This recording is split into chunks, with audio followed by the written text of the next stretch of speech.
যখনই নিজের জীবনে নতুন কিছু করতে যায় তখন ভয়ভীত হয়ে থাকে। ভাবে যদি আমি অসফল হই তাহলে কি হবে, কে কি ভাববে, কেউ আমাকে দেখে হাসবে কিনা।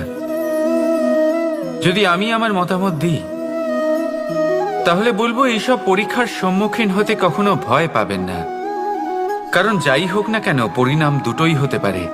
একটা হয় আপনি জিতে যাবেন, দ্বিতীয় পরিণাম আপনি হেরে যাবেন। খুব সোজা। যদি জিততে পারেন আপনি সবাইকে নেতৃত্ব দিতে পারবেন, কিন্তু যদি আপনি হেরে যান তাহলে আপনার কাছে সেই অভিজ্ঞতা থাকবে যা দিয়ে আপনি আগামী প্রজন্মের পথপ্রদর্শক হবেন। এবার ভাবুন, এই অভিজ্ঞতা দ্বারা আপনি কাউকে সাহায্য করছেন যা দিয়ে সে নিজের স্বপ্ন পূরণ করতে পারবে।